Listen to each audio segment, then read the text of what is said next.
కూర్చొని ఉన్నారు. మరి అందరి నుంచొని ఒక చిన్న పాట పాడుకొని దేవుని యొక్క వాక్య భాగంలోకి మనం వెళ్దాం.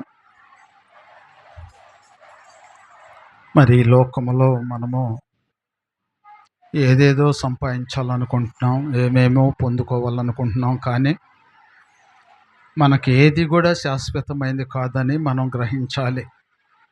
ఈ లోకములో మనకు శాశ్వతమైనది దేవుని యొక్క ప్రేమ తప్ప, దేవుని యొక్క కనికరము తప్ప మరి ఏది కూడా మన సొత్తు కాదు, మన సొంతము కాదు. అందుకనే ఒక మహాభక్తుడు పాడాడు, నాదంటూ లోకాన ఏదీ లేదయ్యా అని.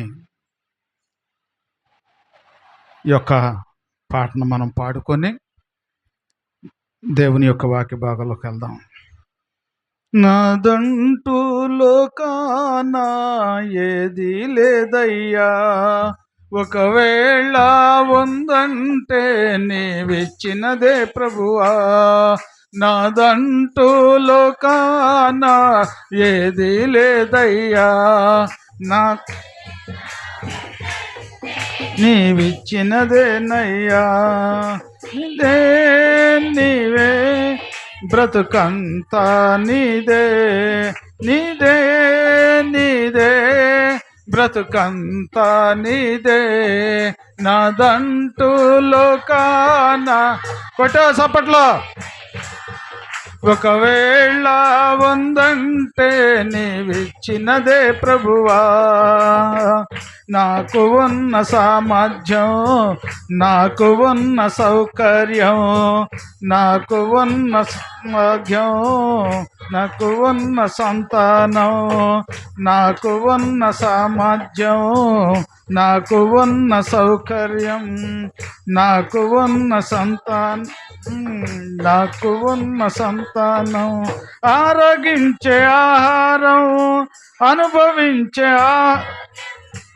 ఆరోగించే ఆహారం, అనుభవించే ఆరోగ్యం కేవలం నీదే నయ్యా, కేవలం నీదే నయ్యా. నాదంటూ లోకాన ఏదీ లేదయ్యా, ఒకవేళ ఉందంటే నీవిచ్చినదే ప్రభువా.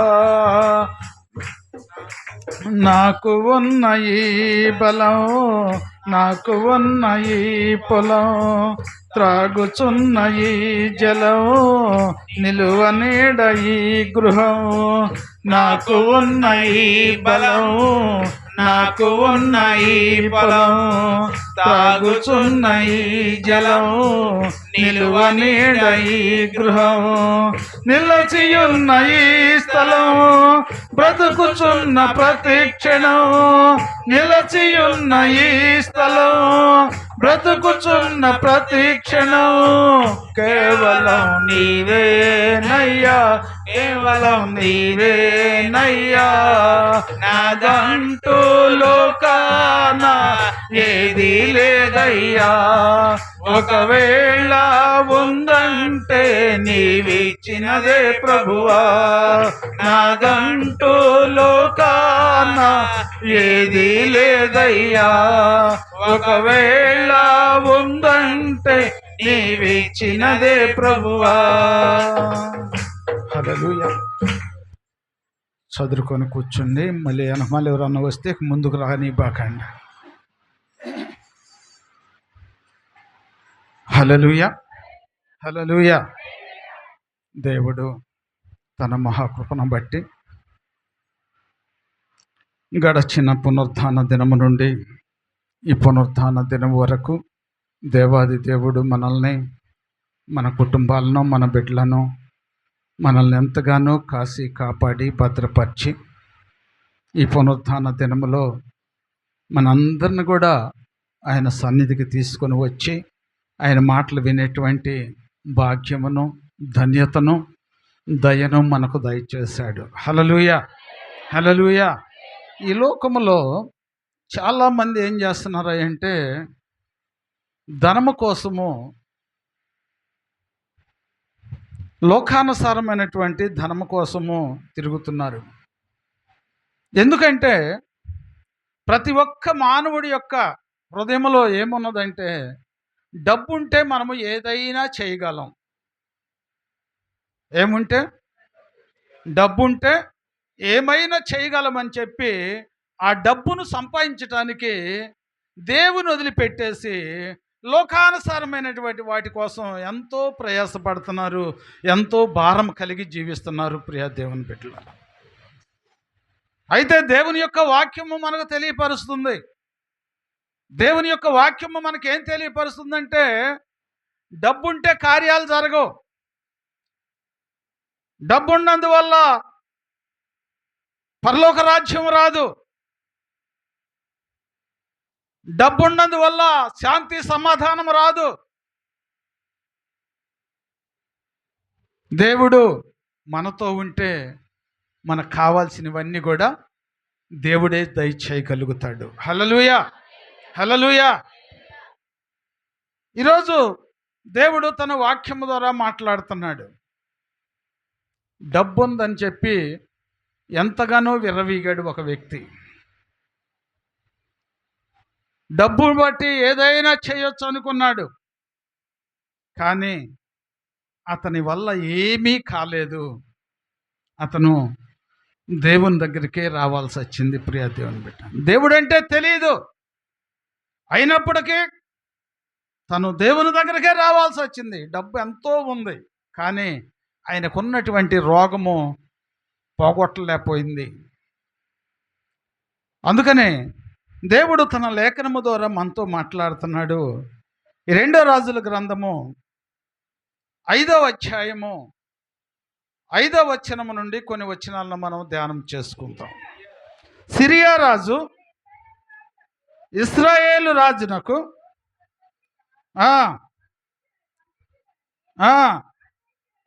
ఆజ్ఞ ఇచ్చెను గనుక అతడు 20 మనుగుల వెండియు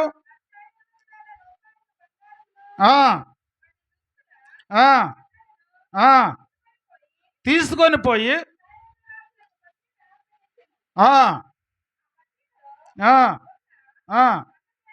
సంగతి ఏమనగా, ఆ సేవకుడు అయిన కుష్టి రోగము నీవు బాగు చేయవలెనని. హల్లెలూయా, హల్లెలూయా. ఇక్కడ సిరియా రాజు ఇశ్రాయేలు యొక్క రాజుకు వర్తమానం పంపించాడు ప్రియ దేవుని బిడ్డలారా. ఏమని వర్తమానం పంపించాడు? ఏమ్మా, నా యజమానుడు ఇదిగో కుష్ఠరోగముతో ఉన్నాడు, తన యొక్క రోగమును బాగు చేయాలని చెప్పేసి ఇశ్రాయేలు యొక్క రాజుకు వర్తమానం పంపుతున్నాడు. ఈయన రాజే కదా, మరి ఈయన రాజు అయితే మరి ఆ రాజుకు పంపించడం ఏంది? హల్లెలూయా, ఆ రాజుకు పంపించడం ఏంది? మరి ఈయన ఎంతో ద్రవ్యం కలిగినటువంటి వాడు, ఎంతో పేరు ప్రఖ్యాతులు కలిగినటువంటి వాడు. ఎంత పేరు ప్రఖ్యాతులు కలిగినప్పటికైనా కానీ సరే ఆ కుష్టి రోగమును ఎవ్వరు కూడా తగ్గించలేకపోయారు. హల్లెలూయా. ఇప్పుడు ఈయనేమి చూపించడానికి డబ్బు లేదంటారా? ఎండి లేదంటారా? బంగారం లేదంటారా? ఆయనకి కావాల్సిందంతా ఉంది, కానీ ఆయనకి రోగం తీసేసేటువంటి ఆ డబ్బుకు లేదంట.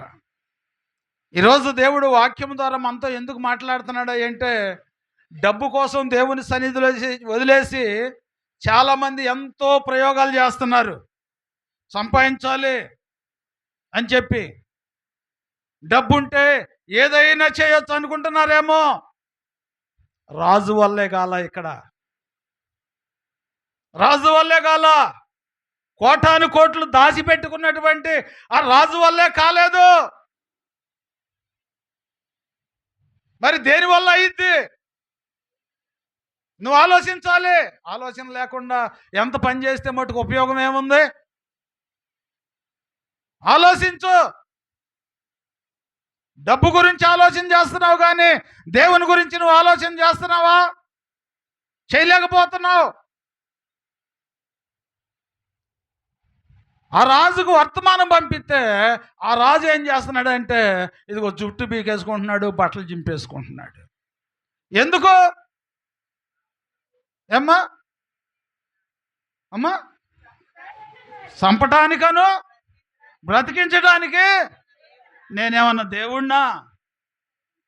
హల్లెలూయా. ఎవరైనా ఇశ్రాయేలు యొక్క రాజు, ఇశ్రాయేలు యొక్క రాజు, రాజులకే రాజు అయి ఉన్నటువంటి ఆ రాజు గురించి ఈ రాజుకు తెలియట్లా. రాజులకే రాజు అయినటువంటి రాజు గురించి ఈ రాజు తెలియట్లా. ఈ రాజు ఏంటంటే ఇక్కడ మానవుల మీద పరిపాలన చేసేటువంటి వాడు. ఆ రాజు గురించి తెలియలా. ఇక ఈయనేం చేయాలో అర్థం కావట్లా. ఎవరికి? ఇశ్రాయేలు యొక్క రాజు. ఇశ్రాయేల్ అంటే ఎవరు? దేవుని యొక్క బిడ్డలో, ప్రియ దేవుని బిడ్డ. అంటే ఇప్పుడు ఈయనకి ఎవరి గురించి తెలియదు? రాజే ఇశ్రాయేలు యొక్క జనాంగం మీద పరిపాలన చేస్తున్నాడు, కానీ దేవుని గురించి తెలియలా. ఈ కార్యము చేయాల్సింది దేవుడేనని తెలియక నేనేమన్నా దేవుడినా?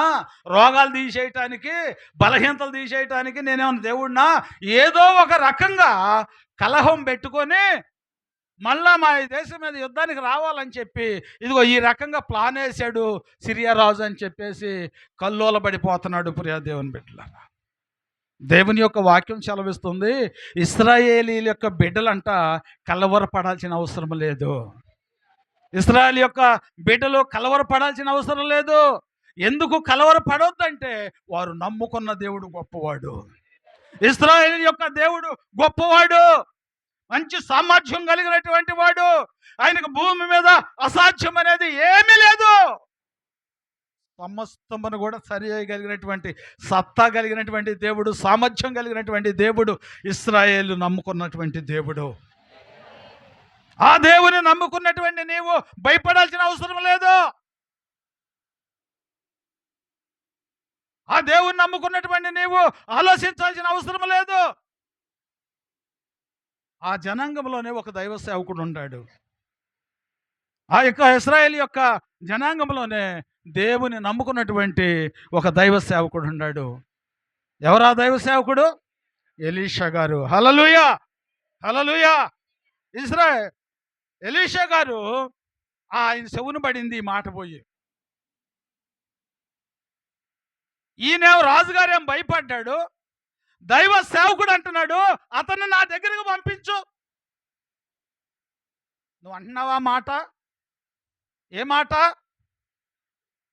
దేవుని సన్నిధికి వస్తున్నటువంటి నీవు లోకానుసారమైనటువంటి వారు, అమ్మ నాకు బాగలేదు, నాకు బలహీనతగా ఉందంటే నేను ప్రార్థన చేస్తా రమ్మా, నీకు రోగం తగ్గిద్ది అని ఎంతమంది గుండెల మీద చేసుకొని చెప్పగలుగుతున్నారు? ఏమ్మా, అక్కడ రాజుగారే చెప్పలేకపోయాడు. ఆయన ఎంతో బాధపడిపోతున్నాడు. ఆ దైవ సేవకుడు చెప్పిన మాట ఏంటంటే అతన్ని నా దగ్గరకు పంపించు. హల్లెలూయా. ఏంటి ఆయన ధైర్యం? ఏంటి? నా దేవుడు. హల్లెలూయా. ఏంటి ఆ ధైర్యం? ఏంది? నా దేవుడు కార్యము చేస్తాడు, చేయగలడు. ఇప్పుడు ఈ మాట మీకు ఎందుకు తెలియపరుస్తున్నాడంటే పరిశుద్ధాత్మ దేవుడు మీరు కూడా అట్టి నిరీక్షణ కలిగి ఉండాలి. మీకు ఏదైనా బలహీనత వచ్చినప్పటికైనా, ఏది ఇబ్బంది వచ్చినప్పటికైనా భయపడొద్దు. మీ బాధల నుంచి, మీ సమస్యల నుంచి తీర్చగలిగిన దేవుడు మీతోనే ఉన్నాడు, మీ ఇంట్లోనే ఉన్నాడు, నీ హృదయంలోనే ఉన్నాడు. భయపడొద్దు, ధైర్యంగా ఉండు. రాజు ధైర్యంగా ఉన్నాడు, దైవ సేవకుడు ధైర్యంగా ఉన్నాడు. నా దగ్గరికి పంపి అన్నాడు. వచ్చాడు. ఆయన వస్తా ఏం తెచ్చాడు? హల్లెలూయా. ఆ బంగారము, ఆ డబ్బు, దుస్తులు, కావాల్సినవన్నీ కూడా తీసుకొని వచ్చాడు. అసలు మనం ఆలోచించాల్సిన విషయం ఏంటంటే ఇప్పుడు ఆ వచ్చినటువంటి నయమానికి విశ్వాసం ఉన్నదా లేదా? ఇప్పుడు చెప్పాలి. ఏమ్మా, ఉందా లేదా? లేదా? ఏందిరా అదొక మాట ఇదొక మాట చెబుతారని అందరూ ఒకటే మాట చెప్పండి. అరే విశ్వాసం లేకుండా బట్టలు బంగారం డబ్బు అంతా ఎందుకు తీసుకొస్తాడు? ఆ? అంటే ఆయన ఉద్దేశం ఏంటి? నన్ను స్వస్థపరుస్తాడు, ఏదో ఒకటి బహుమానం. ఏదైనా హాస్పిటల్కి వెళ్తున్నామంటే బ్యాగ్ డబ్బులు వేసుకొని వెళ్తాం కదా. ఎందుకు? ఆయన స్వస్థపరుస్తాడు, ఆయనకి ఈ డబ్బులు ఇవ్వాలనే కదా. మరి అట్టాగి ఈయన ఏం తెచ్చాడు? బంగారం తెచ్చాడు, వెండి తెచ్చాడు, దుస్తులు తెచ్చాడు. తీసుకో, ఇవన్నీ నీకోసమే తెచ్చాను. ఇవన్నీ తీసుకొని వచ్చి ఆ యొక్క దైవజనుని ఇంటి ముందు నిలబెడితే అనుకుంటున్నాడు, ఇక ఈయన అనుకుంటున్నాడు, నయమాన్ అనుకుంటున్నాడు, ఇక నేను స్వస్థపడ్డట్టేలే ఏమ్మా, ఇక నేను స్వస్థపడ్డట్టేలే, నేను బాగుపడ్డట్టేలే. ఇక ఇప్పుడు దైవజనుడు బయటకు వస్తాడు, బయటకు వచ్చి నా యొక్క ఈ కుష్టి ఉన్నటువంటి దేహం మీద చేయి పెట్టి కిందకి పైకి సరిదిద్దు, వాళ్ళ దేవుడిని ఏడుకుంటాడు, వాళ్ళ దేవుడు నన్ను స్వస్థపరుస్తాడని ఎన్నెన్నో ఆశలు పొందుకుంటున్నాడు. బయటుండి ఎన్నెన్నో ఆశలు పొందుకుంటున్నాడు. కానీ ఆ దైవజనుడికి దేవుని యొక్క జ్ఞానం ఉంది కాబట్టి దేవుడు ఆయన బయటికి రానియలేదు. ప్రియ దేవుని బిడ్డ, ఆయన బయటికి రానియలేదు, లోపలే ఉన్నాడు. లోపలే ఉండి ఆయన దగ్గర ఉన్నటువంటి ఆ పనివాడితో ఒక మాట చెప్పి పంపించాడు. అయ్యా నయమాన్ గారు వచ్చాడయ్యా. వచ్చాడా? సరే, యోర్దాను నదికి వెళ్ళి 7 సార్లు మునగమని పో. ఇక ఎట్టుండిద్ది ఏమ్మా? ఆయన సంగతి వద్దులే, మనకు ఎట్టుండిద్ది చెప్పండి. హల్లెలూయా! ఎక్కడ లేనటువంటి కోపం వచ్చేసిద్ది. వచ్చిందా రాదా మనకి? ఏం చక్కగా చెబుతున్నారమ్మా. వచ్చిద్దంట. అది వస్తే దైవ సేవకుని దేవుణ్ణి ఆరాధించలేమమ్మా మనం. దేవుని వాక్యం చెబుతుంది నీ కోపమే. నేను చెబుతున్నానా? పరిశుద్ధ గ్రంథం చెబుతుంది. అందుకని ఇక్కడికి వచ్చిన వాళ్ళు ఏం చేయాలి చెప్పరేంది? కోపం తగ్గించుకోవాలి. కోపం తగ్గించుకోవాలి. ఆయన ఎందుకు వెళ్ళమన్నాడంటే ఆయన కోపం ఉంది. ఆయనకి మనకు ఎందుకు పోలుతున్నామంటే నువ్వు దేవుని బిడ్డవే, ఆయన దేవుని బిడ్డ కాదు, ఆయన దేవుడు తెలిసినాడు కాదు, అందుకని ఆయనలో కోపం ఉంది, ఆయనకు అది లక్షణమే అది. కానీ నువ్వు దేవుని బిడ్డవుగా, నీ దగ్గర ఎందుకు కోపం ఉండాలి? ఏమ్మా, కోపం వచ్చిందని ధైర్యంగా చెబుతున్నావే, తగ్గించుకో. నువ్వు దేవుని బిడ్డవంటే యేసయ్య తగ్గించుకున్నాడు, నువ్వు కూడా తగ్గించుకో. కార్యాలు జరుగుతాయి నీ పట్ల. కోపం ఉంచుకొని, అసూయలు ఉంచుకొని, కక్షలు ఉంచుకొని దేవుని ప్రభువా నువ్వే రావాలంటే రాడాయనా. నీ నోరు పోవటమే, నీ గొంతేలాడటమే, చెంబులు మంచినీళ్ళు తాగటమే, కానీ ప్రయోజనం ఉండదు.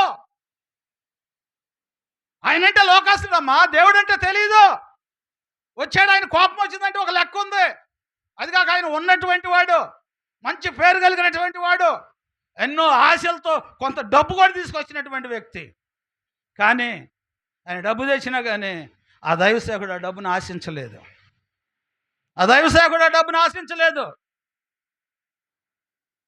అదే మనమైతే హల్లెలూయా, ఎలక్షన్ వస్తుంది, డబ్బులు ఇస్తున్నాడంటే ఏమ్మా, రేతి రోజు పంచుతున్నారంటే చాలు, తాటే గదిలో కానీ చొప్పులు లేచి బయటకు వస్తాం. ఎందుకని? ఆశ. అందుకనే దేవుని యొక్క వాక్యం చదివిస్తున్నా, ఆ డబ్బు నిన్నేమి చేయలేదు, నీకు ఉపయోగపడదు. దాని గురించి కాదు నువ్వు ఆలోచించాల్సింది. నువ్వు నమ్ముకున్నటువంటి యేసయ్యకు నేను నమ్మకంగా ఉండానా లేనని నువ్వు నమ్మితే నువ్వు దేవుని కార్యములను చూస్తావు. దేవుని యొక్క కార్యములను చూస్తావు. నమ్మాడు, ఎలీషా గారు నమ్మి ఆయన తెచ్చినట్టు కోసం రాలేదు, కానీ లోపలే ఉండి వెళ్ళి యోర్దాను నదిలో 7 సార్లు మునగమన్నాడు. 7 సార్లు మునగమనేటప్పటికి ఈయన లోకస్తుడు కదా, అది కొద్దిగా హోదా ఉండవాడు, పలుకుబడి ఉండవాడు, ఏం పలుకుబడి లేనివాడు. ఎవరు? దైవ సేవకుడు. ఈ లోకానుసారమైనటువంటి పలుకుబడి ఆ దైవ సేవకునికి లేదు. కానీ ఆ దైవ సేవకునికి ఉంది. ఎవరి దగ్గర పలుకుబడి అంటే చెప్పాలి, దేవుని దగ్గర ఉంది. ప్రియ దేవుని బిడ్డలారా, నువ్వైనా నేనైనా ఆ దేవుని నమ్ముకున్నాం కనుక ఆయన దగ్గర పలుకుబడిని మనం సంపాదించుకోవాలి. ఈ లోకానుసారమైనటువంటి వారి దగ్గర ఏమున్నా లేకపోయినా పర్వాలేదు కానీ అమ్మ, దేవుని దగ్గర మటుకు పోకుండా జాగ్రత్తగా కాపాడుకోవాలి. చాలామంది ఏం చేస్తున్నారంటే ఈ లోకానుసారమైనటువంటి హోదా కోసం, పరపతి కోసం, పలుకుబడి కోసం ఏం చేస్తున్నారు అంటే దేవుని సన్నిధికి దూరం అయిపోతున్నారు. ప్రియ దేవుని బిడ్డ, అది పనికి మాలినటువంటి విశ్వాసం అని గ్రహించలేకపోతున్నారు. ఈ లోకానుసారమైనటువంటి గొప్పలు మెప్పులు నిన్ను ఏమీ చేయలేవు, కానీ దేవుని దృష్టిలో నువ్వుంటే నువ్వు గొప్పవాడిగా నిన్ను దేవుడు వాడుకుంటాడు. ఇక్కడ వాడుకుంటాడు, పరలోకంలో కూడా వాడుకుంటాడు. ప్రియ దేవుని బిడ్డ, ఈ దైవ సేవకుని మాట చెప్పేటప్పటికి అతనికి ఎక్కడ లేనటువంటి కోపం వచ్చేసి, ఇలాంటి నదులు మాకు లేవా? ఇక అక్కడ నదుల పేర్లు కూడా రాశారు. దమస్కో నది, అభినయను, ఇశ్రాయేలు దేశంలో నదులన్నిటికంటే, హల్లెలూయా, ఎలాంటి వంటాల నదులు? ఆ ఇశ్రాయేలు యొక్క దేశంలో ఉన్నటువంటి నదులన్నిటికంటే కూడా శ్రేష్టమైనవి కాదా? వెళ్ళి దాంట్లో మునగొచ్చుగా, లేనిపోయింది తామరో గజ్జో తగిలించుకొచ్చుకునే వాళ్ళు. ఏమ్మా, మరి శ్రేష్టమైనటువంటి నదులు కదా, అక్కడికి పోవటం ఎందుకు? అక్కడికి పోవటం ఎందుకమ్మా? అప్పుడు ఆయన ఎమ్మటి ఉన్నటువంటి ఒక అతన్ని దేవుడు తాకాడు. హల్లెలూయా. ఎందుకంటే దేవునికి ఘనత రావాలి, అక్కడ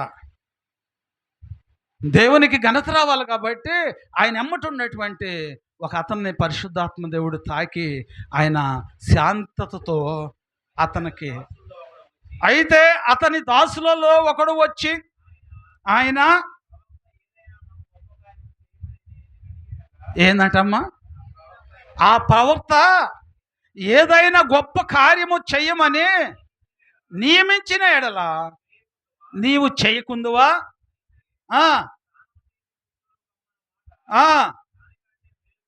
దానికంటే మేలు కాదమ్మా ఇది. హల్లెలూయా. ఎందుకంటే ఆయన ఆ మాట పరిశుద్ధాత్మ దేవుడే ఆయనలో ఉండి మాట్లాడాడు. ఎందుకంటే ఆయన ఉన్నత స్థానాన్ని హెచ్చించి మాట్లాడాడు ముందుగా. అయ్యా, ఇదిగో ఇది కాదయ్యా, ఇంకా ఏదన్నా గొప్పది ఈయన కార్యం జరిగిస్తాను అంటే నువ్వు ఇవ్వవా? అవును, ఇస్తాను.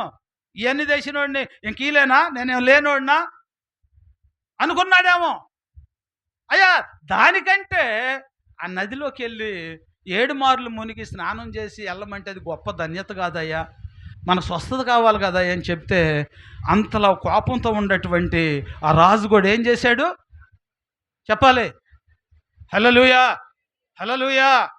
అంత కోపంలో ఉన్నటువంటి మీరైనా నేనైనా ఈ వాక్యము ద్వారా నీకు అర్థమవుతుంది ఏంటంటే, అంతలా రాజు అంత పలుకుబడి ఉండేవాడు, అంత డబ్బు ఉన్నటువంటి వాడే తన్ను తాను తగ్గించుకున్నాడు.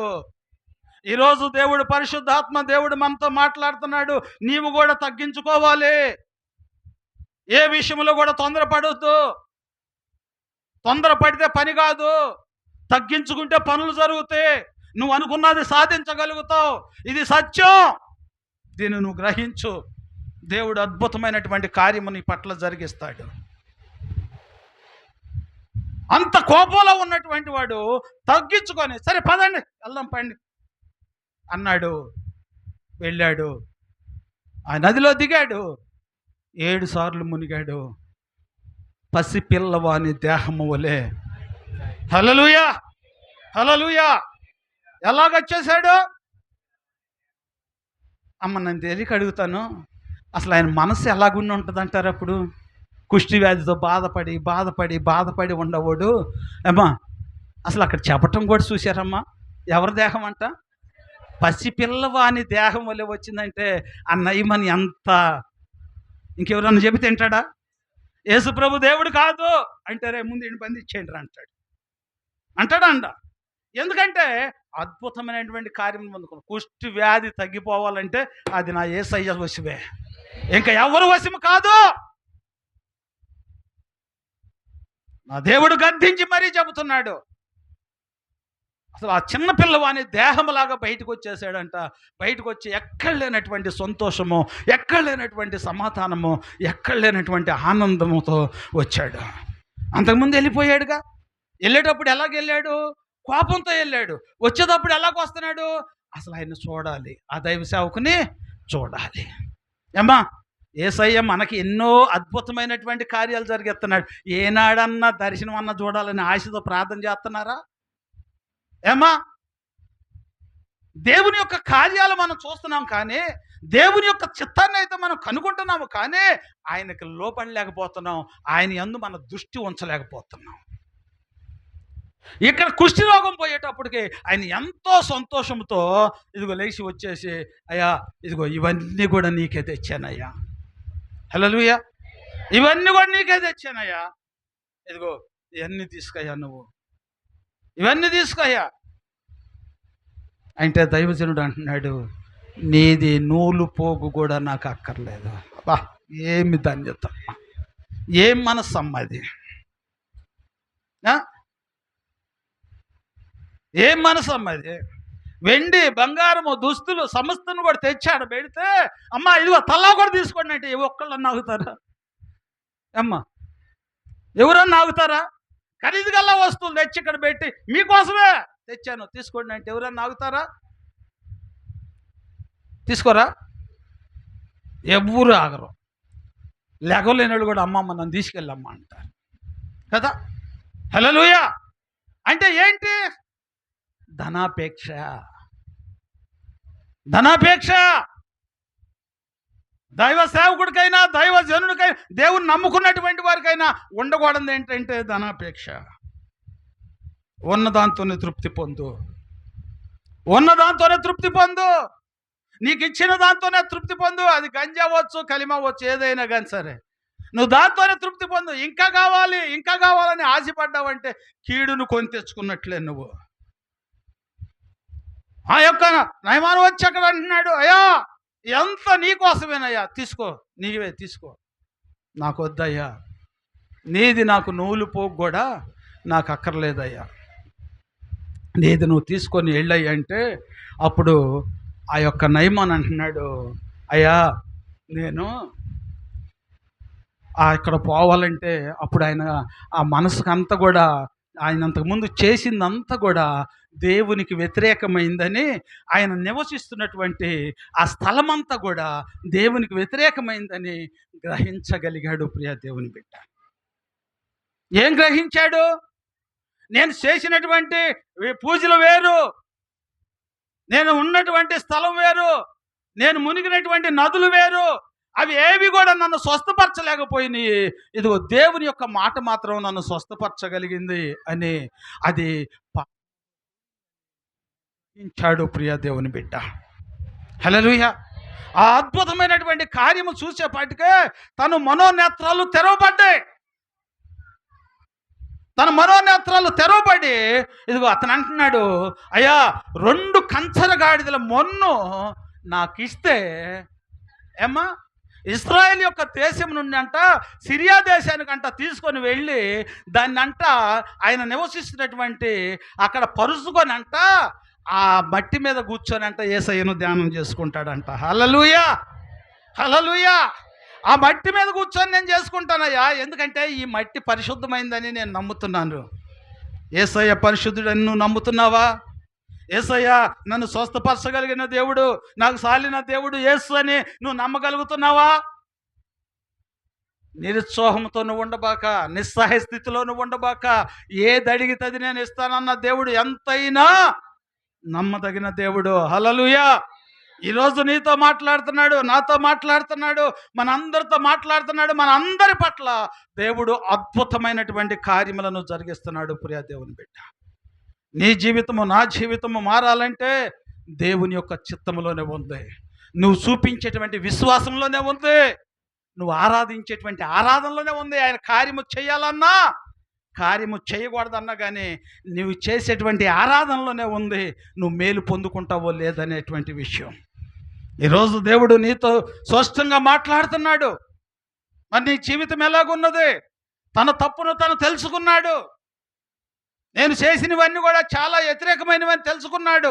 ఈరోజు దేవుని సన్నిధికి వస్తున్నటువంటి నీవు, దేవుని యొక్క వాక్యమును వింటున్నటువంటి నువ్వు చేసేవి ఏమైనా కానీ సరే దేవునికి వ్యతిరేకమైతే నేను చేసేది తప్పు అని దాని నుంచి విడుదల పొందాలనేటువంటి మనస్సు నీకు కలుగుతుందా? అట్టి ఆలోచన నీకు వస్తుందా? రాకపోతే నువ్వు ఇంకా లోకానుసారంలోనే ఉన్నావు. ఒకవేళ వస్తే ఇదిగో దేవుని నీ హృదయంలో ధరించుకుంటే ఆయనకు వ్యతిరేకమైన వాటి అన్నిటి నుండి కూడా విడుదల పొందుకుంటావు. ఈ లోకానుసారమైనటువంటి సంపద ఎంతో కలిగి ఉన్నాడు, కానీ ఆ కలిగిన సంపద ఆయన కుష్టి రోగాన్ని పోగొట్టలేకపోయింది. ఆయన కుష్టి రోగాన్ని పోగొట్టలేకపోయింది. ఆ సంపద అయితే పోగొట్టలేకపోయింది, కానీ దేవుని యందు విశ్వాసం ఉంచాడు. దేవుని యందు విశ్వాసం ఉంచబట్టి కుష్టి రోగము పోయింది. ప్రియ దేవుని బిడ్డ, దేని యందు విశ్వాసం ఉంచబట్టి, దేవుని యందు విశ్వాసం ఉంచబట్టి కుష్టి వ్యాధి పోయింది. మరి దేవుని యందు నువ్వు నేను మనందరం కూడా విశ్వాసం ఉంచుతున్నాం. మరి అక్కడ కుష్టి వ్యాధి పోయిందంటే మన తలకాయ నొప్పి అన్న పోతుందా? కాళ్ళు నొప్పులన్నా పోతున్నాయా? ఏమన్నా నీరసం అన్నా పోతుందా? అంటే ఏమి లేదని, ప్రార్థన లేదని కాదు, నువ్వు ప్రార్థన చేయట్లేదు అనేది కాదు. దేవుని వాక్యం చెబుతుంది, దేవుని యొక్క వాక్యం చెబుతుంది, విశ్వాస సహితమైనటువంటి ప్రార్థన ఒక రోగిని స్వస్థపరచును.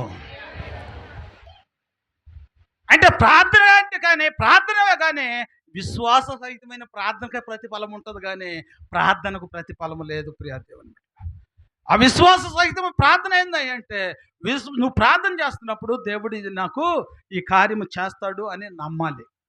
నమ్మమని ఎందుకు చెబుతున్నాడు అంటే అవిశ్వాసం రాకుండా ఉండటానికి, విశ్వాసమును కనపరచమంటున్నాడు, విశ్వాసమును తోడు చేసుకోమంటున్నాడు.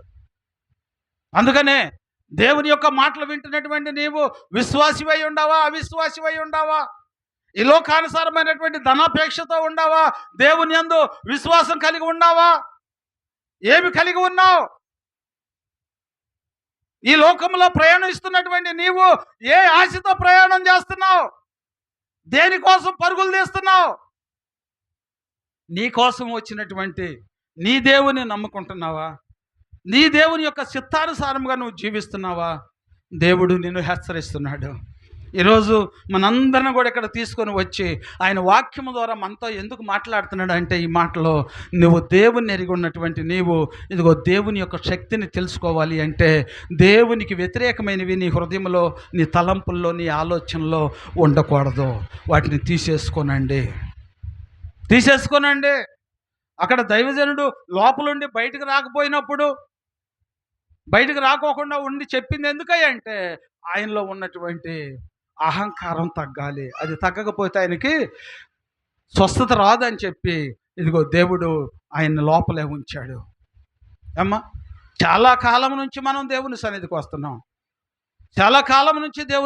వస్తున్నాం, దేవుని యొక్క మాటలు వింటున్నాం, కానీ దేవుని దగ్గర ఉండి మనం ఏమీ నేర్చుకోలేకపోతున్నాం.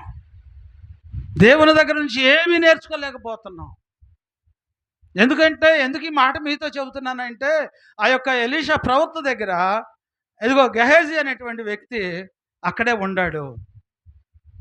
అక్కడే ఉండి ఆయన దగ్గర ఎప్పటి నుంచో ఉంటున్నాడు, కానీ ఆయన లోకాశే ఉంది, కానీ దేవుని అద్భుతమైనటువంటి క్రియలను ఆయన చూస్తున్నాడు, కానీ తన మనస్సు మారలేదు. ప్రియ దేవుని బిడ్డ, అలాగే దేవుని సన్నిధికి అయితే వస్తున్నాం, కానీ మనస్సు మారతలేదు, ఆలోచనలు మారతలేదు, తలంపులు మారతలేదు. లోకానుసారమైనవన్నీ కూడా మన హృదయంలోనే ఉంచుకొని దేవుని సన్నిధికి వచ్చినందువల్ల ప్రయోజనము లేదు తల్లి. దేవుడు అడుగుతున్నాడు, ఇవన్నీ పెట్టుకొని నువ్వు నా దగ్గరకు రావాల్సిన పని లేదు. ఆయన కోరుకుంటుంది నీలో ఏంటంటే మారిన మనస్సు కావాలంటే, మారిన మనస్సు దేవునికి ఇస్తే ఫలితం ఉంటుంది. హల్లెలూయా, హల్లెలూయా. దేనికి ఫలితం ఉంటుందంటే మనసు మారాలి, తలంపులు మారాలి. ఇంతకుముందు నేను లోకానుసారంగా జీవించినప్పుడు అనేకమైనటువంటి వ్యసనాలకు బానిసలం అయిపోయాను. మరి ఇప్పుడు ఇక్కడ నుంచొని చెబుతా కూడా వాటికే బానిసన అయిపోతే ప్రయోజనం ఏమైనా ఉండిద్దా? ఏమీ ఉండదు. లేనిపోయినటువంటి శిక్ష తెచ్చి పెట్టుకుంటాం. అదే మారు మనస్సు అంటే ఏంది? మారు మనస్సు అంటే మారిన మనస్సు. హల్లెలూయా. హల్లెలూయా. మారిన మనస్సు దేవునికి ఇవ్వాలి. దేవుడు కోరుకున్నాడు. ఇక మారు మనసుతో నిన్ను బలపరుచుకోవాలని ఆయన కోరుకుంటున్నాడు. మారు మనసు పొంది దేవుని సన్నిధికి వస్తూ మళ్ళీ దేవునికి వ్యతిరేకమైనవి చేసావు అనుకో, నిన్ను నువ్వు సమర్థించుకుంటే దేవుడు ఒప్పుకోడు. అది దేవునికి ఇష్టమై ఉండాలి. దేవునికి ఇష్టమై ఉండాలి. లేకపోతే నీ పని ఉంటుందిక. అబ్బో, ఇంతకు ముందే రైటు ఏమా, యేసయ్య సన్నిధికి వెళ్ళక ముందే రైటు. అప్పుడైతే ఏందంట, చూసి చూడనట్టు ఉంటాడంట. ఇప్పుడైతే ఇక ఈ పనికిరావు జాంతానాయక. హల్లెలూయా. నువ్వు విశ్వాసంతో ఉండాల్సిందే. నీకు నువ్వు సమర్థించుకొని నేనేదో మంచి పని చేస్తున్నాను అనుకుంటే అది సరిపోదు. దేవుడు తన వాక్యం ద్వారా స్పష్టంగా నీతో నాతో మాట్లాడుతున్నాడు. మారిన మనసు నీలో దేవుడు కోరుకుంటున్నాడు. లేకపోతే ఉంటుంది ఇక మంచం నేతే. ఏమ్మా, దేవుని సన్నిధికి వస్తూ మారు మనసు పొంది దేవునికి వ్యతిరేకమైనవి చేసేవంటే మంచం నేత. ఇక ఏ నేత ఉండదు ఇక నీకు. హల్లెలూయా. ఎందుకు చెబుతున్నాను అంటే జాగ్రత్త. దేవుని నమ్ముకున్నటువంటి దేవుని బిడ్డలారా, జాగ్రత్త. దేవునికి లోబడి ఉండండి. దేవుని యొక్క చిత్తానుసారముగా మీరు జీవించండి.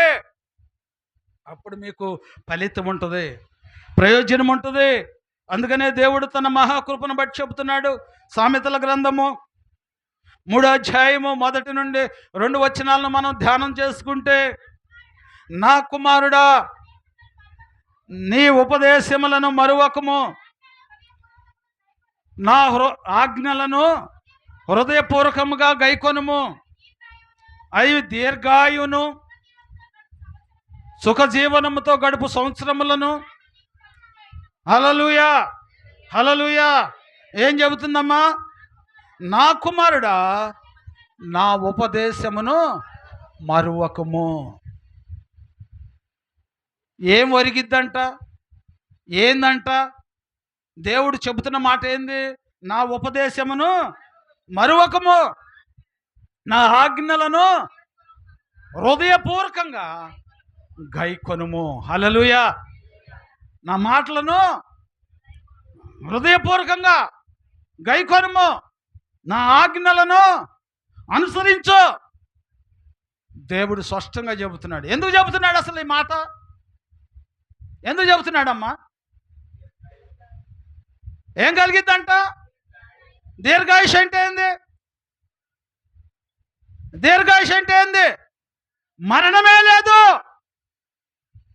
ఈ లోకానుసారంగా చనిపోవచ్చేమో కానీ నీ ఆత్మకు మరణమే లేదు. ఎటువంటి అవకాశం ఇస్తున్నాడు? దేవుని నమ్ముకున్నందుకు దీర్ఘాయుషును నీకు ఇస్తాడంట. ఆయనను నమ్ముకుంటే, ఆయన యందు నువ్వు నమ్మకంగా జీవిస్తే, లోకానుసారమైనటువంటి ఎన్ని ఆశలు వచ్చినా కానీ వాటికి నువ్వు లోబడకోకుండా ఉంటే నీకు దేవుడు దీర్ఘాయుషుని ఇస్తాడంట. సుఖ జీవనముతో గడుపు సంవత్సరములను, శాంతిని. హల్లెలూయా, హల్లెలూయా, హల్లెలూయా. డబ్బు ధనములో లేదు కానీ సుఖము, సంతోషము, సమాధానము, నెమ్మది యేసయ్య దగ్గరికి వస్తే యేసయ్య చెబుతున్నాడు, శాంతి, సమాధానమును, నెమ్మదిని నా మాటలు ఇస్తాయి. అందుకని ఆయన సన్నిధికి రమ్మంటున్నాడు. అందుకని ఆయన సన్నిధికి రమ్మంటున్నాడు. ఆయనతో నడవమంటున్నాడు. ఆయన మాటలు వినమంటున్నాడు.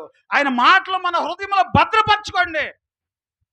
ఎందుకంటే భద్రపరచుకోమని ఎందుకు చెప్తున్నాడు అంటే, ఇదిగో మనకి శాంతినిస్తాయి, సమాధానం ఇస్తాయి, నెమ్మది ఇస్తాయి, పరలోక రాజ్యాన్ని కూడా ఇస్తాయి, శాశ్వతమైనటువంటి జీవాన్ని కూడా, మనకి జీవితాన్ని కూడా మనకిస్తాయి. అంటే ఈ మాటలు ఎంత శక్తివంతమైనయో తెలుసా అమ్మా? ఈ మాటలు ఎంత శక్తివంతమైనయో తెలుసా? వీటిని మనము జాగ్రత్త పరుచుకుంటున్నామా? హల్లెలూయా. ఈ లోకానుసారమైనటువంటి నెక్లెస్లు, బంగారము కొనుక్కొచ్చారనుకో, ₹1,00,00,000 అయింది. ఒక నెక్లెస్ కొనుక్కొచ్చాం, ₹1,00,00,000 అయింది. దాన్ని ఆడబెడతాం మనం అమ్మా? ఎవరికైనా చూపిస్తామా? తీసుకొచ్చి జాగ్రత్త దాచుకుంటామా? అమ్మా చూపి ఎవరికి, ఎవరికి అమ్మా చూపిస్తారు, చూపిరా. ఎంత అయింది అనుకుంటున్నా ఇది? హల్లెలూయా. ఎంత అయింది అనుకుంటున్నా ఇది? ₹1,00,00,000 అయిందమ్మా. ఇది ₹1,00,00,000 అయింది. ఇంకో అమ్మా, నేను నెక్లెస్ చేయించుకొచ్చుకున్నా, చూసావు నువ్వు? దా ఎంత అయింది అనుకుంటున్నా? ₹1,00,00,000 అయింది. హల్లెలూయా. ఎందుకని? అరే మెడలో వేసుకొని నువ్వు పోతా ఉంటుంటే దొంగోడు వచ్చి లాక్కుపోతాడు, దోసుకుపోతాడు. దాన్ని అందరికీ చెబుతున్నావు, కానీ సుఖజీవనాన్ని ఇచ్చేటువంటి మాటను ఎందుకు చెప్పలేకపోతున్నావు అమ్మా అనేకులకి? పరిశుద్ధాత్మ దేవుడు శాశ్వత జీవితాన్ని ఇస్తానని అంటే అంత విలువైనటువంటి మాటను ఎవరు కూడా నువ్వు చెప్పకుండా లోకానుసారమైనటువంటి దాని గురించి 10 మందికి చెబుతున్నావు. దేవుని గురించి ఒక్కరికి ఎందుకు చెప్పలేకపోతున్నావు అమ్మా నువ్వు? దేవుడు సెలవిస్తున్నాడు, లోకానుసారమైన బంగారాలకి బీరువాలు ఉండే, కానీ నాకు నీ హృదయం చాలు అంటున్నాడమ్మా. నీ హృదయంలో నాకు చోటి నాకు చాలు, ఇంకా నాకు ఏమి వద్దమ్మా అంటున్నాడమ్మా. నన్ను ఎక్కడో దాచిపెట్టాల్సిన అవసరం లేదమ్మా, నీలోనే నాకు చోటి చాలమ్మా. నేను నీతోనే ఉంటానమ్మా, నీతో ఉంటేనే నీకు సుఖజీవనాన్ని ఇస్తానమ్మా, శాంతి సమాధానాన్ని ఇస్తానమ్మా. దేవుడు ఇంత స్పష్టంగా తెలియపరుస్తున్నప్పటికైనా మీ హృదయం కదులుతుందా? మీ తలంపులు కదులుతున్నాయా? రోషం తెచ్చుకొని ఇక్కడి నుంచి చేశారు అనేకులకు దేవుడు సువార్త చెప్పండి. ఎంత సంతోషకరమైనటువంటి జీవితాన్ని దేవుడు మనకి ఇవ్వాలని ఆశపడుతున్నాడు, కానీ మన జీవితాల్లో ఆ సంతోషం అనేది ఉండలేదమ్మా. ఒక ఆత్మ నువ్వు చెప్తే రక్షింపబడిందంటే, ఆ ఆత్మ సంతోషపడిందంటే నువ్వు సంతోషపడతావో లేదో తెలియదు, కానీ దేవుడు అంటున్నాడు పరలోకంలోనంట గొప్ప విందు ఏర్పాటు చేసుకుంటారంట ప్రియా దేవుని బిడ్డ.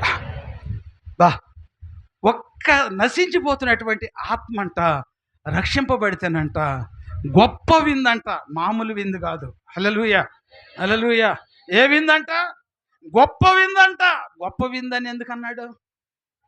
ఏమ్మా నేనున్నాను, ఇదిగో మా బిడ్డలో పాస్ అయ్యారు, వాళ్ళకి విందు చేయాలనుకుంటున్నాను. డబ్బు ఉండొచ్చు, లేకపోవచ్చు కదా. ఏదోలే ఉండి లేకుండా ఏదో సరి చేసుకున్నానని చెప్పుకుంటాం, కానీ దాన్ని గొప్ప విందని చెబుతామా?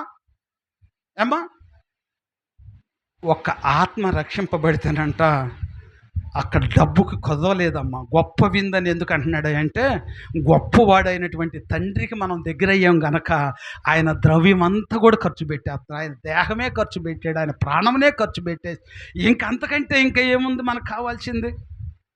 ఏమ్మా అంత గొప్ప విందును ఆయన ఏర్పరచుకుంటుంటే అట్టి సంతోషమును ఆయనకు మనం ఎందుకు ఇవ్వలేకపోతున్నాం? ఆలోచించు. దేవుడు తన వాక్యము ద్వారా మనతో మాట్లాడుతున్నాడు. ఈరోజు దేవుని యొక్క వాక్యం ఏంటన్నటువంటి ప్రియా దేవుని బిడ్డ, నీ జీవితంలో నీ హృదయంలో చోటు అడుగుతున్నాడు. నిన్ను బాగు చేయాలని, నిన్నేదో దోసుకోవాలని కాదు. ఆయన లేనోడు కాదు, నువ్వు లేని దానివే, నిన్ను ఉన్నటువంటి స్థానంలో ఉంచాలని యేసయ్య నీ హృదయాన్ని కోరుకుంటున్నాడు.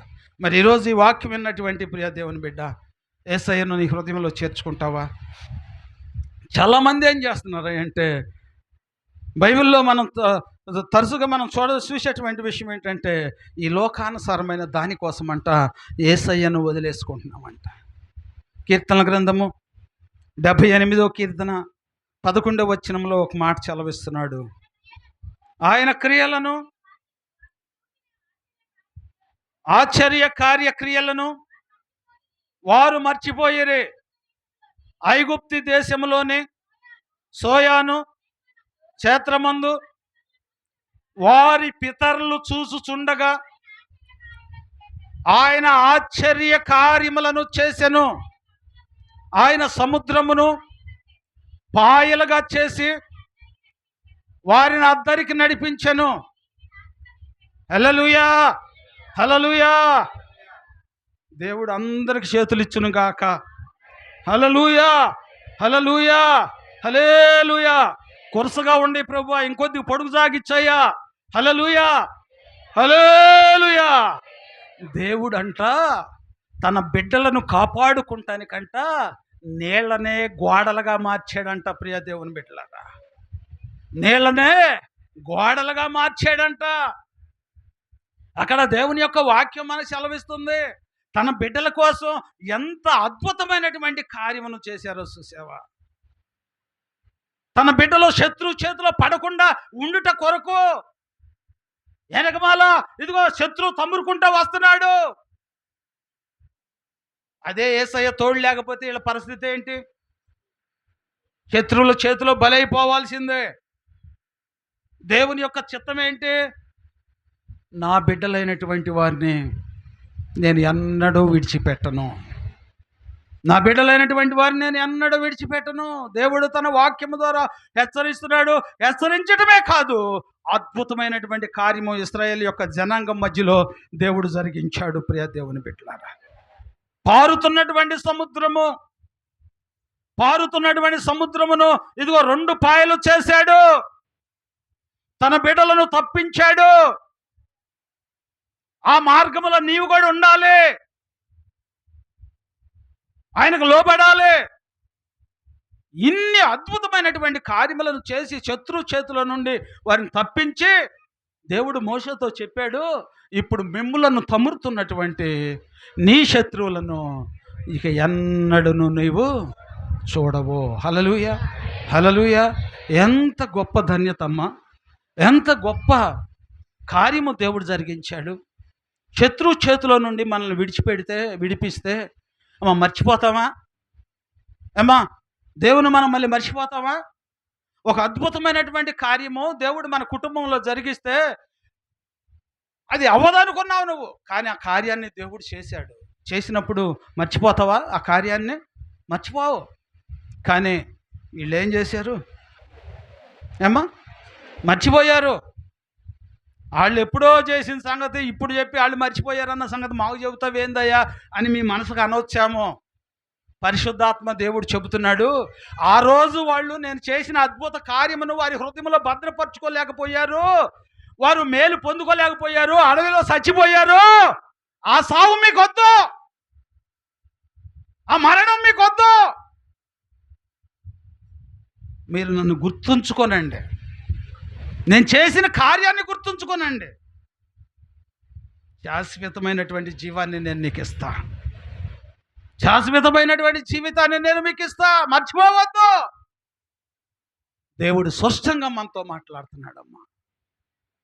ఇప్పుడు ఎందుకు మనకు చెబుతున్నాడు అంటే, వాళ్ళు దేవుని మర్చిపోయి మళ్ళా దేవునికి వ్యతిరేకమైనటువంటి ఆ కార్యమునే చేశారు కనుక వారు వెళ్ళాల్సినటువంటి ఆ ప్రదేశానికి, ఆ గమ్యస్థానానికి వారు వెళ్ళలేకపోయారమ్మా.